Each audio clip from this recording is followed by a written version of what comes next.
Bom dia a todos, sejam todos bem-vindos. Hoje estamos aqui para a apresentação da audiência pública do estudo de impacto de vizinhança do empreendimento da MRV Chapada dos Girassóis. É um empreendimento que está passando por todos os trâmites em relação à aprovação do município. Estamos aqui com toda a equipe da MRV, da Secretaria. O ENVI é uma das etapas, para a aprovação, como eu já disse anteriormente. Estamos seguindo todos os trâmites da legislação e hoje o ato é de audiência pública, tornar público o empreendimento, a apresentação das medidas compensatórias e mitigadoras em relação ao empreendimento, todas as diretrizes que serão tomadas para que ele seja implantado. E após a apresentação, o arquiteto Enódio Soares vai fazer a apresentação, dos responsáveis pelo estudo. Após a apresentação, a gente abre ao público para questionamentos, se houver, em relação ao empreendimento. O Enódio terá de 20 a 30 minutos para fazer toda a apresentação. Essa audiência também está sendo transmitida online. E, posteriormente, a gente deixa aberto para questionamentos. Boa apresentação, Enódio, fique à vontade. Obrigado. Bom dia a todos. Meu nome é Nódias, sou arquiteto urbanista.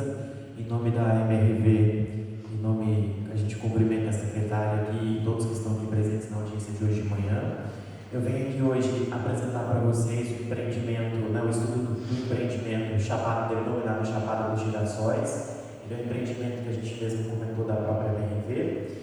E só falar um pouquinho da MRV, eu não vou nem fazer a leitura do texto, mas falar um pouquinho, que é uma empresa que todos aqui já conhecem, é uma empresa que ela tem já know-how aqui na região, ela tem vários empreendimentos aqui no município de Várzea Grande, tem vários empreendimentos em Cuiabá. É uma empresa que ela trabalha com habitação, para a faixa Minha Casa Minha Vida. Então a gente tem vários empreendimentos dele na cidade, tem um comprometimento com a habitação para essa população, e os empreendimentos eles vêm sendo consolidados ao longo do tempo. Então não é uma empresa que chegou há pouco tempo, ela já tem grande conhecimento da cidade, sabe como funciona, e parte das pessoas que trabalham na MRV também são da cidade. Então é uma empresa que tem um gabarito bom dentro da cidade.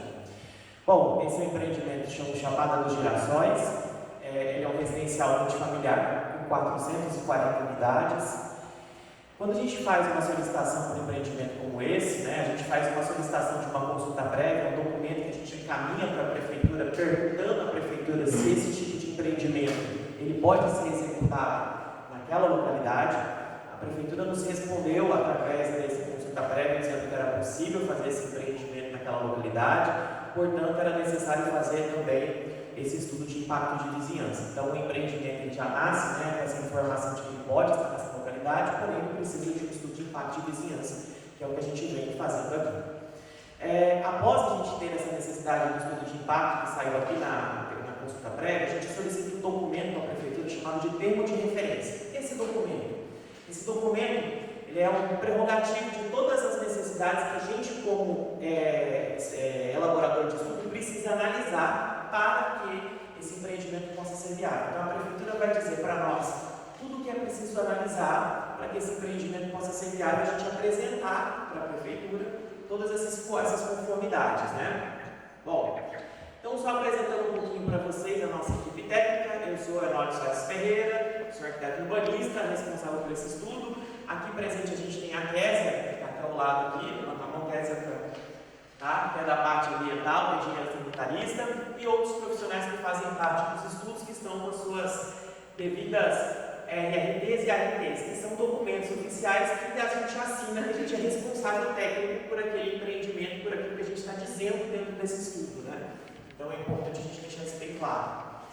A localização do empreendimento. Esse empreendimento, ele está localizado entre duas matrículas, Então ele tem uma área de 19.189,89 metros quadrados. Ele está aqui na Avenida Aleixo Campos da Conceição, popularmente conhecida como Estrada da Guarita, em frente ao condomínio Terra Nova e do lado do Chapada dos Campos, confrontante com a Avenida Atlântica, com a Rua Atlântica até o lado. Então é uma área que ela já vinha sendo, há bastante tempo, já estava murado, o empreendimento nasceu aqui do lado. É essa área que a gente vai tratar desses empreendimentos, desses 440 unidades. Então, só para contextualizar vocês a localização desse empreendimento. Bom, a gente tem as duas matrículas das áreas, então eu trouxe para vocês o encaminhamento das duas matrículas. Então, a somatória das duas áreas, a gente tem a área como um todo, né? Vamos dar continuidade. O Chapada dos Girassóis é um empreendimento de um condomínio vertical, ele vai ter 5 torres com 11 pavimentos, é um pouquinho mais alto do que o outro ao lado, o Chapada dos Campos. A tipologia dele é uma tipologia um pouco mais alta, são 8 apartamentos por andar, que vão totalizar as 440 unidades, né, de condomínio. Ele vai conter piscina adulta infantil, vestiário, playground, playbaby, gazeiro, área de piquenique, churrasqueira, casa de gás e lixo. Então, o acesso e estacionamento para visitante e estacionamento normal para os moradores. Então, só para vocês se contextualizarem, essa daqui é a Avenida Aleixo Ramos da Conceição, popularmente conhecida como Estrada da Guarita. Essa é a Rua Atlântica. Nós temos acesso para esses empreendimentos, né? Os acessos aos empreendimentos ocorrem por essas avenidas. Aqui a gente tem as vagas de estacionamento de visitantes, a portaria principal de entrada e saída, né, nessa proporção. Nós temos a área de piscina e a área de lazer do empreendimento nessa outra região aqui, tá? Essa parte aqui da frente são as áreas destinadas para os equipamentos necessários, estação de tratamento de esgoto e abastecimento de água. Então, a gente tem todo esse traçado para esse empreendimento. Bom, só falando um pouquinho, o terreno então tem 19.189,84 metros quadrados e a gente tem uma área construída total de 22.950,95 metros quadrados. Então, é uma área considerável de construção, porém ela está dividida em 11 pavimentos e está distribuída e respeitando todos os índices urbanísticos conforme está na legislação do município de Várzea Grande. Bom, falando um pouquinho sobre a questão do adensamento populacional, né? Quando a gente fala de adensamento populacional, o que eu quero dizer com isso? São as quantidades de pessoas que futuramente irão morar nessa região quando o empreendimento tiver 100% de ocupação, né? Então a gente sabe que o empreendimento, quando ele é lançado, ele não tem essa população ao mesmo tempo, né? Ele vai sendo gradativamente ocupado. Então, quando ele estiver maturado, a gente tem uma ocupação máxima. Então, a gente faz o estudo prevendo essa ocupação máxima. Então, esse empreendimento, ele possui 440 unidades e a gente está multiplicando por 3, por quê? Porque esse empreendimento, assim como outros da mesma categoria, e aí o próprio IBGE utiliza essa regra, a gente tem 3 pessoas por unidade habitacional. Então, a gente chega a uma população de 1.320 moradores nesse empreendimento, né? É uma quantidade pequena em detrimento a outros empreendimentos, né? Dentro dessa população, a gente determina a população fixa em 1.320 moradores e a gente também calcula qual é a população flutuante. O que sabe seria essa população flutuante? É a população que vai fazer visita nesse empreendimento, que são as pessoas que vão trabalhar nesse empreendimento, que não habitam no empreendimento, mas que vão transitar nele, né? Prestadores de serviço, entregadores, etc. Então a gente tem, dentro desse processo, funcionários de apoio ao condomínio foram determinados aproximadamente 17 funcionários, funcionários das unidades habitacionais, então você pode ter faxineira, então a gente tem uma taxa, né, média de 0,4 funcionários por unidade habitacional, o que chega a 176 funcionários, né, para essa probabilidade, além do cálculo de visitante que a gente utiliza e de fornecedor. Então, somatório de toda essa população flutuante, a gente chega a uma população de 251 pessoas. Essa população flutuante, somada à população fixa, a gente chega a uma população total de 1.571 pessoas. Isso dizendo para vocês como tiver maturado, né? O empreendimento, ele funciona 24 horas, é um empreendimento residencial, então todos os meses da semana vai ter gente ocupando dentro desse empreendimento. E aí, por que a gente fala desse horário de funcionamento? Porque como é um estudo de impacto, a gente pode ter empreendimento comercial. E comercial, nós temos horários de funcionamento diferenciados. Aqui, como é habitacional, residencial, então 24 horas por dia. A obra tem um prazo estimado de aproximadamente 36 meses, né? Então, a construção tem previsão de 36 meses. O valor de investimento para essa obra chega a quase 30 milhões. 417 reais, 417.442,18 né? Então esse é o valor que a empresa nos passa, que é o empreendimento, o investimento que a empresa vai fazer para a execução deste empreendimento? Bom, falando um pouquinho sobre a questão agora das demandas, né? O empreendimento demanda água. Então, quando a gente demanda água e esgoto, a gente solicita para a concessionária de água e esgoto, no caso do DAI, uma carta de disponibilidade de água e esgoto. No caso do DAI, ele respondeu que a localidade ele já tem uma rede, né, que precisa fazer uma rede de 200 milímetros para atender a essa necessidade desse empreendimento. Então, tem disponibilidade para atendimento conforme carta do DAI. O esgotamento sanitário, ele diz que possui uma rede, né, que o empreendimento não possui rede de coleta, que resulta em uma solução individual. Então, vai ter que criar uma solução individual. Existe um espaço nesse empreendimento para essa solução. E essa ética compacta tem que fazer o emissário até o Rio Cuiabá. Então, essa é a determinação que o DAI nos coloca em relação ao empreendimento. A drenagem. O empreendimento se localiza em um terreno com cotas mais baixas do que a Avenida Aleixo Ramos da Conceição. A gente sabe que existe um declive, né, um desnível entre a Avenida Aleixo Ramos da Conceição com a Rua Atlântica. E essa drenagem, naturalmente, ela escorre para o córrego general, que ele está a uma distância de 220,85 metros de distância. Eu achei que tivesse um mapinha aqui, mas não tem. No estudo a gente coloca a distância onde está esse empreendimento para mostrar aonde vai ser lançado a drenagem do empreendimento. A coleta de lixo, né? A coleta de lixo também a gente faz uma carta para a prefeitura solicitando a possibilidade de coleta. A prefeitura respondeu para nós dizendo que tem possibilidade de coleta nos dias de segunda, quarta e sexta-feira. Então, a parte de coleta fica resolvida. Bom, o estudo determina que a gente tem que fazer uma análise desse empreendimento dentro de uma área de influência direta e indireta. Nesse estudo especificamente, foi determinado pela prefeitura que esse empreendimento fosse analisado na área de influência direta de 800 metros e uma área de influência indireta de 1.600 metros. Esse em vermelho é a área do empreendimento. Então, a gente tem a Estrada da Guarita, que é assim, onde está passando o meu ponto vermelho aqui dentro, né? A gente tem a Avenida Ulisses Pompeu de Campos, a gente tem aqui a Avenida Couto Magalhães, depois a continuação aqui na Avenida Júlio Campos, né? E aqui para cá nós temos do outro lado do Rio Cuiabá, a cidade de Cuiabá. Então, esse empreendimento ele tem um raio grande para a gente poder analisar. A gente analisou, fez esse empreendimento, a gente entende que esse raio seria para pegar os pontos, né, de conflito viário maior. Então, a gente analisou esse empreendimento. A localização dele, a prefeitura também tem uma lei de abarcamento, então só para deixar o empreendimento localizado, porque a gente tinha uma certa discussão de onde era o bairro exatamente do empreendimento. Então, pela mapa, pela legislação, esse empreendimento ele está localizado na região norte, no município de Várzea Grande, no bairro da Glória, na Avenida Aleixo Ramos da Conceição. Então, conforme a lei de abarcamento do município, ele pertence ao bairro Glória. Bom, como eu disse para vocês, a gente analisa, né, esses empreendimentos, todos os empreendimentos que nós temos, né, do entorno, todos os equipamentos públicos que a gente tem nessas áreas de influência direta e indireta. Então, a gente mapeou todas as áreas de influência direta e indireta. No estudo a gente fala um pouquinho de cada uma dessas, né? Tem foto descrevendo o que mais cada uma dessas unidades fazem.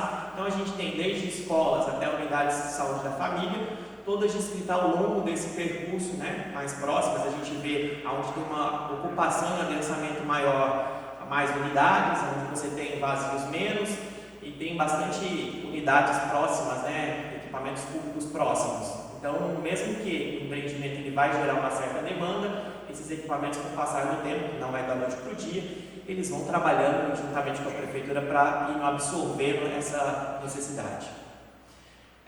Com relação à questão do uso do solo, a gente falou um pouquinho lá na frente, lá naquela consulta prévia, o que poderia ser feito, né? Então, também a gente analisou a questão do uso do solo. Esse empreendimento, ele está ao longo da Avenida Aleixo Ramos da Conceição. Ele é considerado, né, ele está dentro, apesar de estar numa zona amarela aqui, mas ele sobrepõe um corredor de tráfego, que seria o corredor de tráfego da Avenida Aleixo Ramos da Conceição. Então, ele entra dentro desse corredor de tráfego.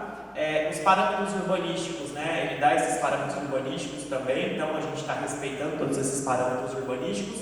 E dentro da tabela, nos conjuntos habitacionais, para mostrar o impacto desse empreendimento, né? Então, a gente tem 440 unidades, então a gente tem acima de 300 unidades, então a gente é considerado um empreendimento de alto impacto.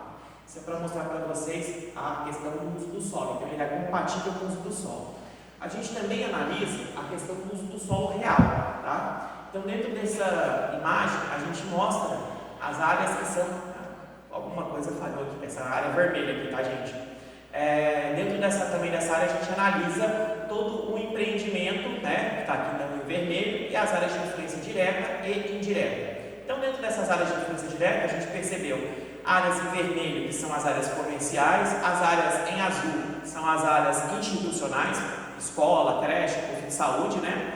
E as áreas amarelas são áreas residenciais e vermelhas são áreas comerciais, que tem comércio ao longo do espaço, né? Então a gente vê uma distribuição principalmente ao longo das avenidas principais, né?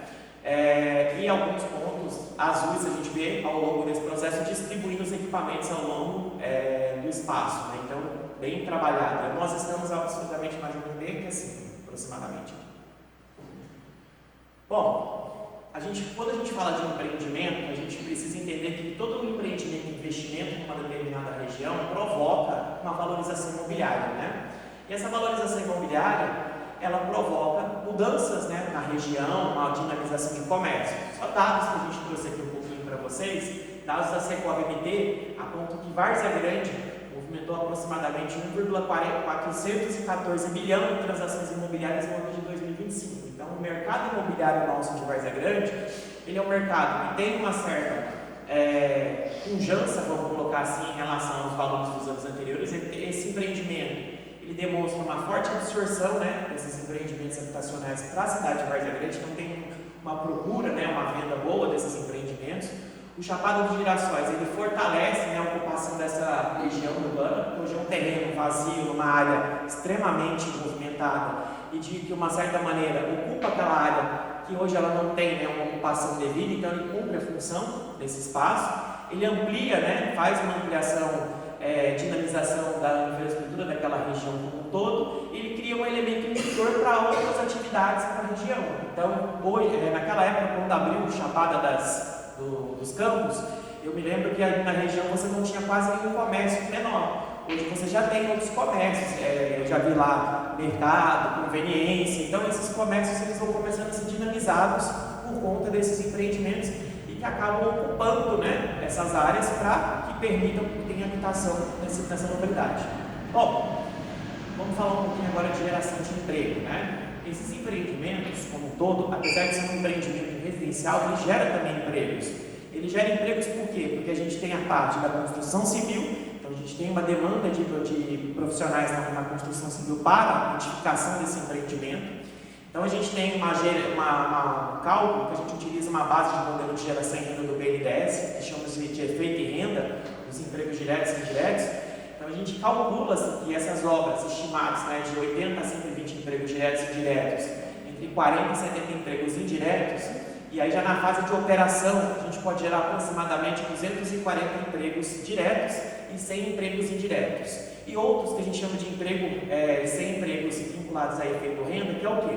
A pessoa tem uma melhora de renda, porque até então ela estava desempregada, ela não tinha condições de trabalho, ela passa a ter renda, então ela passa a ter renda, ela consome. Esse consumo dessa pessoa gera uma demanda de emprego para alguém fornecer esse produto para ela. Então existe um efeito renda. Então esse empreendimento, como eu disse para vocês, apesar de nós termos uma questão de ser uma habitação, né, de habitação, ele gera também emprego, porque eu vou ter pessoas que vão trabalhar dentro desse empreendimento depois. Além dos funcionários diretos, a gente tem os prestadores de serviços que vão estar lá fazendo a manutenção do ar-condicionado, a instalação de algum equipamento, internet, telefone, faxineiro e assim por diante, né? Então, dessa forma, esse empreendimento, ele configura-se como um importante vetor de desenvolvimento socioeconômico, contribuindo para o fortalecimento do crescimento econômico local. Bom, aí a gente vai falar um pouquinho dos impactos que acontecem nesse empreendimento, que é a geração de tráfego, né? Hoje a gente sabe que a maior demanda que a gente tem é por mobilidade. Todos nós nos movemos de um lugar para outro. Até para chegar aqui a gente move, né? Se move para chegar aqui. Então o que a gente verifica, né? A gente faz uma pesquisa desse processo de geração de tráfego. Esse processo a gente trabalha baseado em outros estudos de impacto de vizinhança também, em taxas que a gente vem da bibliografia que a gente faz leitura para determinar como a gente vai analisar esse impacto no sistema viário. Então a gente tem um valor que a gente escolhe em relação à questão das viagens, como é que a gente chega nesse processo das viagens. Então a gente tem as 440 unidades, a gente multiplica pelo número de 0,67, que é um índice que a gente utiliza em outros estudos, né, dentro dessa bibliografia, para a gente determinar o número de viagens de pico naquele momento. E seriam o quê? As viagens nos horários de pico, as entradas e saídas naquele horário de pico, que é o horário que mais demanda transporte, né, naquele momento. A gente sabe também que na mobilidade brasileira, essa mobilidade ela é muito focada no automóvel. Então a gente tem uma possibilidade de construção, né, de viagens muito mais automotoras do que outros tipos de viagens, que seriam não automotoras no transporte coletivo. Então a gente trabalha com uma porcentagem de 70% dessas viagens são automotoras e também 30% não automotoras. E o que vamos dizer assim, acaba impactando maior? São essas viagens automotoras. Então essas viagens automotoras, a gente trabalha com esse número de proporção das viagens automotoras que vão gerar. Então a gente trabalhou dentro desse processo e a gente distribuiu essas viagens de manhã e tarde através dos horários de pico, as entradas e saídas, totalizando a quantidade, né, da porcentagem que a gente vai ter de unidades e a entrada e saída. Então a gente tem 295 viagens no pico manhã e 295 viagens no pico da tarde. Então lembrando para vocês que isso é por hora, tá? Essas viagens são por hora. O que a gente analisou, e aí o estudo também pediu para que a gente fizesse essa análise, né? As vias do entorno que a gente analisou para poder verificar essa questão do nível de serviço. O que seria esse nível de serviço? Seria o nível a qual esses cruzamentos eles operam hoje. Como é que isso funciona em horário de pico, nesses horários, né, nesses pontos? Então a gente levantou todos esses pontos que vocês estão vendo aqui, aquela rotatória ali da Aleixo Ramos da Conceição, logo depois que a gente passa o Terra Nova, então é um retorno que o pessoal faz para poder voltar e acessar aqui a região do Vila Arthur, né, a própria empreendimento Chapada dos Campos. Nós temos um bem na frente aqui que a gente está chamando de 2, que seria a entrada do próprio empreendimento aqui, que a gente analisou esse cruzamento da entrada do Chapada dos Campos com o cruzamento aqui com a Avenida Aleixo. A gente analisou a entrada e saída dessa rotatória em frente ao Terra Nova Várzea Grande, que não estava no estudo, mas a gente analisou também a contagem. Nós analisamos aquela primeira rotatória que tem quando você chega da Estrada da Guarita, juntamente ali com fugiu o nome dessa rua aqui agora, não vou me lembrar. E aí depois a gente tem a rotatória que dá com a Ulisses Pompeu de Campos, Rua do Contorno, perdão, essa aqui é a Rua do Contorno. E aí a gente tem a rotatória que chega com a Ulisses Pompeu de Campos, com a continuidade da Estrada da Guarita aqui, que é a Rua da Guarita, que ele chama esse trechinho de Rua da Guarita. Bom, então a gente fez análise de todos os pontos de convergência para analisar. Então a gente analisou todos os fluxos de veículos que a gente tivemos em 2 horários diferentes, pico manhã e pico tarde, em 2 dias de semana para poder fazer essa análise desse sistema.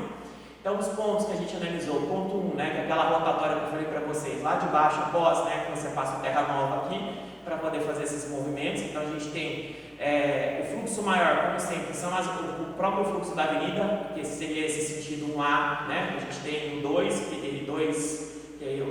3A, que é o sentido maior que a gente tem. A gente tem pouco movimento nesse sentido 1B, que não compromete, né, essa rotatória aqui ela não está comprometida, não temos registros, né, de nenhum tipo de impacto no sistema viário que vai prejudicar o nível de serviço dessa rotatória.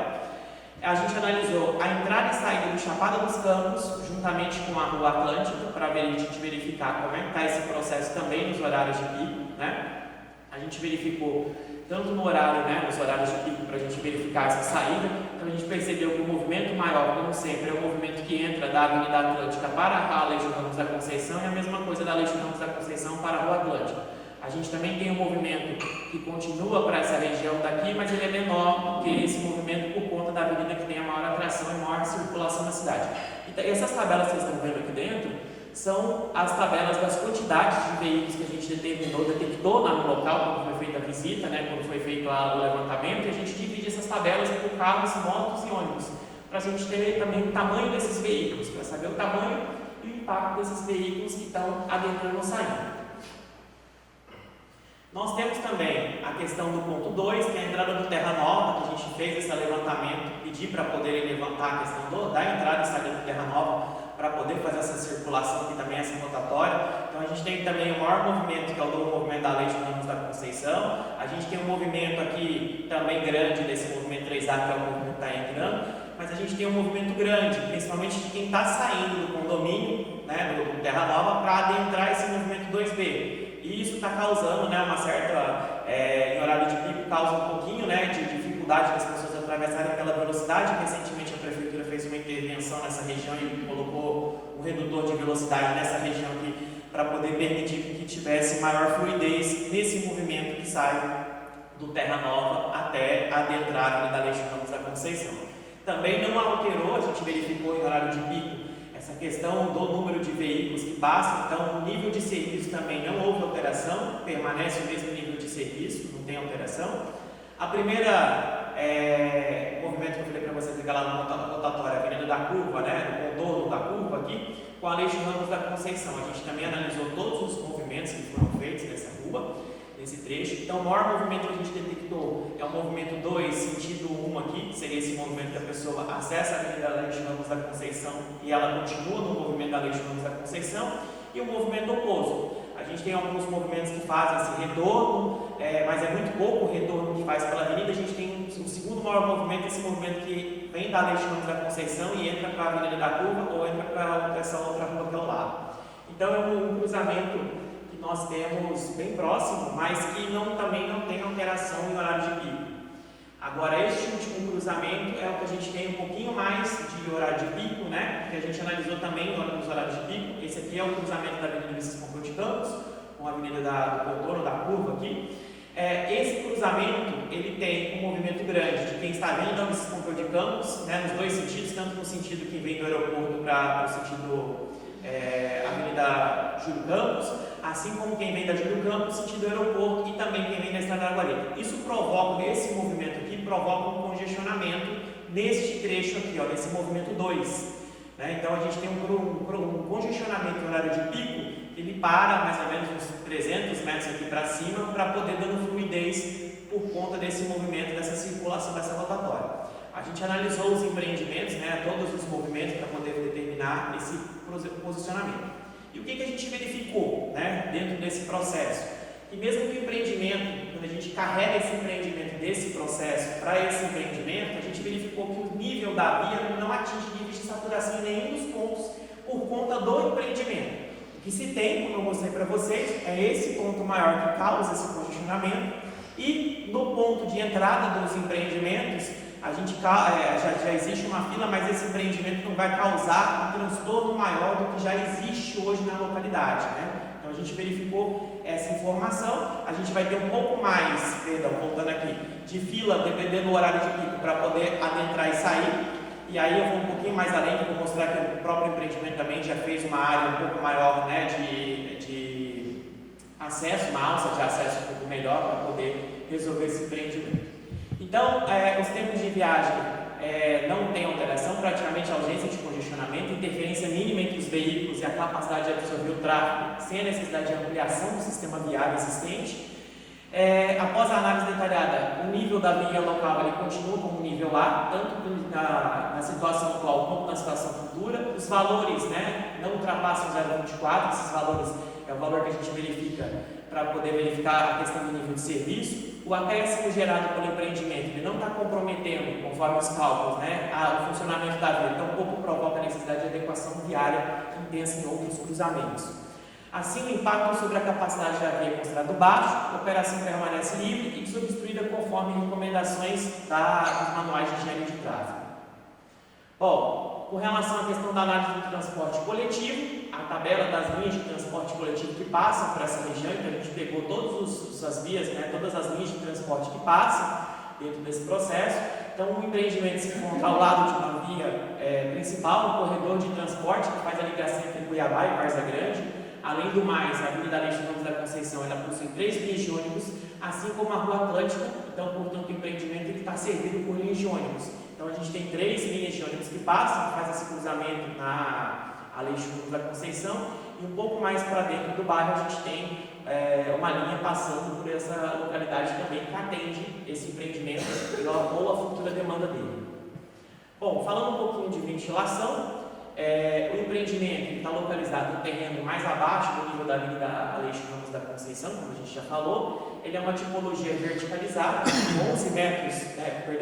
com 11 pavimentos entre eles, né? Esse empreendimento, como ele tem 11 pavimentos, ele tem afastamento entre as torres, então ele não é um empreendimento que está colado uma torre a outra, então ele permite a circulação de ar e ventilação entre esses empreendimentos. A ventilação nossa é norte e nordeste, se não me falha a memória, então ele também não provoca processo de sombreamento, né, em horas não fora do horário de final da tarde e início da manhã, que eu mostrei que a gente tem um estudo, né, de solar que mostra o grau de inclinação do Sol. Então, o grau de inclinação nosso do Sol, tanto no começo da manhã quanto no final da manhã, é extremamente inclinado, então a gente não tem essa projeção de sombra de fato, acontece, mas nos horários maiores, que seriam a maior parte do dia, a projeção de sombra não pega sobre ou prejudica, né, outros empreendimentos. E aí a gente vai entrar um pouquinho na característica do meio físico desse empreendimento, né? Como é que a gente enxergou, né, verificou como é que está a situação atual desse empreendimento. São fotos, né, da região hoje, a situação da vegetação como está hoje. Então esse mapinha mostra os pontos, né, onde foram feitas amostras de solo desse empreendimento. E aí a gente traz também uma característica do meio físico, que é a gente fazer um levantamento fotográfico, né, e aí histórico dessa região, o que seria a ocupação anterior. E essa ocupação dessa área precisamente, ele era uma cerâmica no passado. A imagem, essa primeira imagem que a gente tem de 69 de 83, mostra exatamente a área, que seria a estrada da Guariba. Aqui na frente seria mais ou menos onde a gente tem hoje em Terra Nova. Então essa área é uma área de cerâmica, né? E essa cerâmica ela foi desativada com o passar do tempo, e essa área da cerâmica foi sendo desmembrada, foi vendida e desmembrada, e os empreendimentos foram sendo construídos ao longo do tempo. Então essa área já teve uma ocupação grande sobre essa área, né? Voltando aqui só para mostrar, então ela já teve uma ocupação anterior, e aí a gente vem propondo uma nova ocupação sobre ela. Foi feito um levantamento de uma sondagem, né? Essa sondagem gerou o limite, a gente fez, os 5 furos dessa sondagem, e dessa sondagem verificou qual era o nível, né? Os níveis de pontos de água, qual era o processo como um todo. Não deu nenhum tipo de solo problemático, inclusive a sondagem apresenta exatamente resultados como esse. Análise de contaminação do solo, foi feita uma análise de contaminação, porque como esse empreendimento era um empreendimento que nasceu em cima de uma cerâmica, de uma ocupação de uma empresa de cerâmica, a empresa fez uma solicitação para analisar os pontos, né, se possíveis análises de alguma contaminação, né, em relação à questão de alguns metais pesados, por uma questão de forno, de queima de forno da própria cerâmica. No levantamento, no estudo que foi feito, não se apresentou nenhum índice de contaminação do solo por nenhum tipo de contaminante. Então, foi verificado, foi feito vários pontos, né, de levantamento ao longo do espaço, e não houve nenhuma apresentação de contaminação do solo. A empresa também solicitou que fizesse uma análise de ruído externo. Por quê? Como a gente está ao lado de uma avenida, que basicamente ela não tem nenhuma ocupação próxima, ela tem uma característica muito possível, né, de velocidade de rodovia, ela produz, né, como ela está também acima do nível do solo, ela produz nível de ruído. Então foi verificado, pedido para fazer um estudo para verificar a questão dos ruídos. Então os pontos de levantamento do ruído foi identificado, e foi se levantado que os níveis de ruído nesse empreendimento, para os empreendimentos, né, para os apartamentos, eles estão dentro dos limites tolerados conforme a tabela brasileira de ruídos, né? Então, houve uma preocupação também das torres, né, serem posicionadas de uma maneira que as unidades e as janelas dos dormitórios não ficassem focados e virados direto para a avenida, justamente para trabalhar dentro do conforto acústico. E quando a gente fala do planejamento, né, de impactos, a gente fala da questão das matrizes de impacto. A gente pega todos esses impactos que a gente analisou, esse empreendimento como um todo, a gente coloca dentro de uma matriz em 3 partes. Uma parte que a gente chama de planejamento, que seria essa parte que a gente está aqui nesse momento, a parte de implantação do empreendimento, e posteriormente a fase de operação, que seria a fase onde a empresa entrega esse empreendimento para a população, para os moradores, e eles vão habitar ele. Dentro dessa fase, né, de planejamento, a gente trabalha dentro de uma planilha, dentro também de uma matriz de impacto que foi validada pela prefeitura, que a gente utiliza em outros empreendimentos também, né? Então essa matriz ela tem, só para mostrar a legenda para vocês aqui, consequência, pode ser positivo, negativo e indiferente. O valor ele pode ser direto ou indireto. A magnitude ele pode ser alta, média ou baixa. A duração, permanente, temporário ou cíclico. Reversibilidade, é reversível ou irreversível. Temporalidade, é de curto prazo, longo prazo. E abrangência, é uma abrangência local ou regional. Então a gente analisa todos os impactos, né? Aumento de oportunidade de mão de obra, especulação imobiliária, geração de emprego, produção de conhecimento sobre os espaços. A gente analisou todos os impactos, né? Implantando todas as 3 fases, como eu disse para vocês, na fase de planejamento e implantação. Algumas dessas vocês vão ver tabelas maiores que a gente divide também pelo meio físico, biótico e socioeconômico. Então, para facilitar a análise, a gente tem essa divisão. Dentro dessa divisão, só para mostrar para vocês, o meio físico a gente fala de movimentação de terra, geração de ruído, efluente de água, consumo de água e esgoto. Meio biótico a gente fala sobre supressão de vegetação, paisagem, vegetação. E a parte do socioeconômico, a geração de emprego, fomentação da economia, aumento de tributo. E do mesmo jeito, na fase de operação também a gente faz o mesmo processo para poder determinar os impactos. E dentro desses impactos, que acho que talvez o que mais chama atenção para nós aqui, é que a gente traz as medidas mitigadoras desse empreendimento. O que o empreendimento precisa fazer para mitigar os seus impactos conforme as planilhas, aqui, as matrizes de impacto.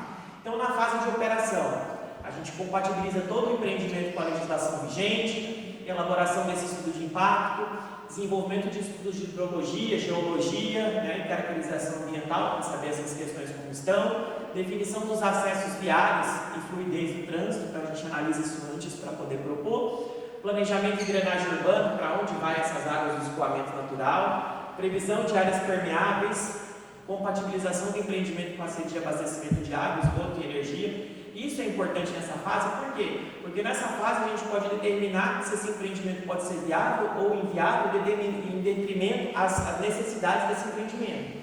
Por experiência própria do que eu já venho vivenciando, tenho mais de 15 anos que eu trabalho nessa área, já vi empreendimento, por exemplo, ter problema com relação à drenagem e não ter solução de drenagem. E aí você não tem essa solução de drenagem, esse empreendimento ficou inviável para aquele momento. Então, são situações que a gente determina, né, faz nessa fase de planejamento, para permitir que o empreendimento possa existir. Então, as compatibilizações, planejamento e gestão de resíduos, elaboração de programas, a gente tem nessa fase de planejamento.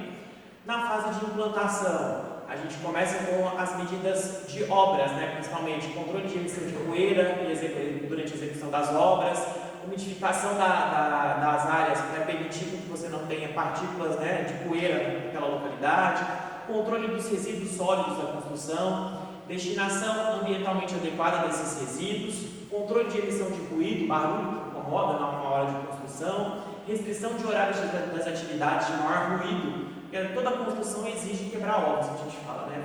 Para fazer omelete você tem que quebrar ovos, e aí para você quebrar esses ovos incomoda muitas vezes. Então a gente tem que delimitar esse processo.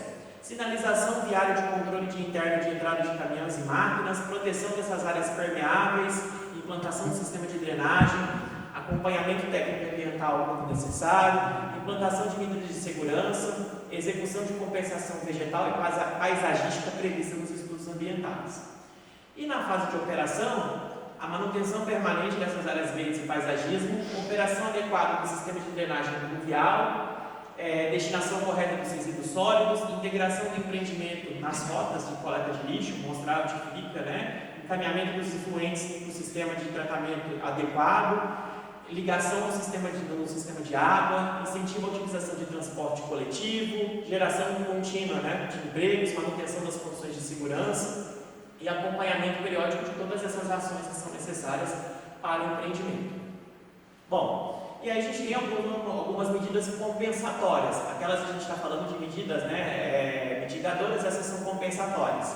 Compensação ambiental e vegetal conforme as exigências dos licenciamentos ambientais, né? Então tem o licenciamento ambiental que a gente tem que cumprir, implantação e manutenção de áreas verdes internas, arborização do empreendimento, contribuição para a melhoria da infraestrutura local, geração de empregos, incrementação da arrecadação tributária municipal, principalmente com o tributo do IPTU, né? São 440 novas unidades habitacionais, então gera-se uma média, vamos colocar aqui, quase 440 R$ 1.000 por ano, no mínimo, né, de imposto para essa localidade, consolidação da ocupação e organização da área, né, de infraestrutura e fortalecimento do desenvolvimento urbano do bairro, né, da região do bairro onde ele está inserido do Glória.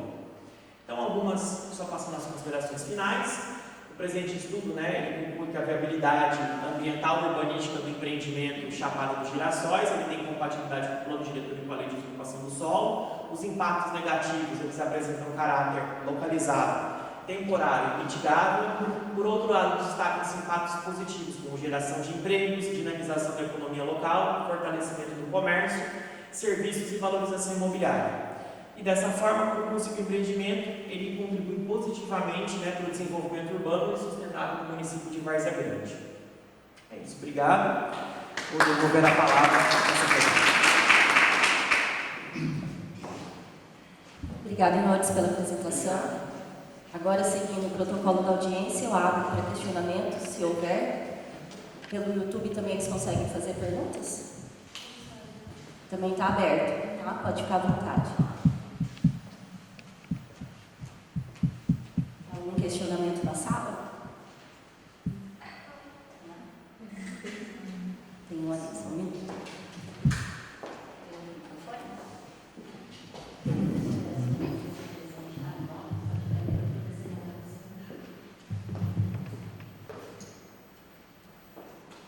Meu nome é Vera, eu moro bem próximo do empreendimento. Eu gostaria de saber o seguinte a respeito da questão de esgoto. Já são 440 unidades, se já existe alguma alternativa para a questão do esgoto, considerando que o local não dispõe dessa rede, né, pelo município. E acho que alguma alternativa, acho que ele falou na apresentação do Correio Geral. É só esse ponto aqui, não ficou muito claro. Perfeito. Bom, o termo de referência fala justamente, né, do EDPE que não tem disponibilidade, o DAI não disponibiliza, né? E aí dentro do empreendimento, a gente tem um espaço nesse empreendimento. Deixa eu pegar aqui o cursor. Vou voltar aqui a apresentação rapidinho. Tem um espaço dentro dele que foi previsto para ser feita uma estação de tratamento de esgoto para o empreendimento. Ele vai ter que fazer essa estação de tratamento, até fazer uma ligação, tá vendo? Tem espaço destinado para essa estação de tratamento de esgoto, então vai ter que fazer um tratamento de esgoto. E esse tratamento de esgoto que vai ter do empreendimento, ele vai ter que fazer um encaminhamento até o Rio Cuiabá, no adutor, porque ele não pode ser lançado no córrego general, ele tem que fazer uma adutora para ser diluído dentro do Rio Cuiabá. Então ele vai ter que respeitar esse processo para poder ser viabilizado.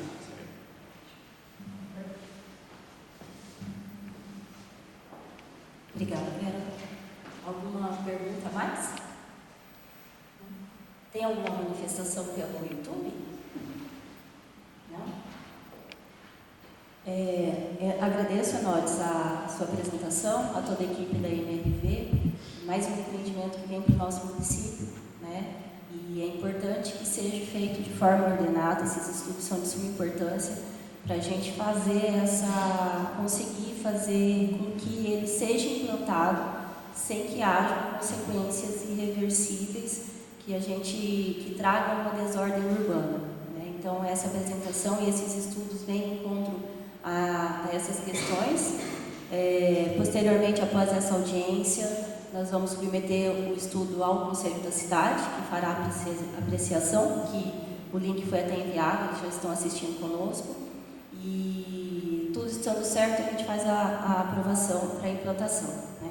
Agradeço a todos pela audiência, pela participação na audiência e declaro encerrada essa audiência. Bom dia.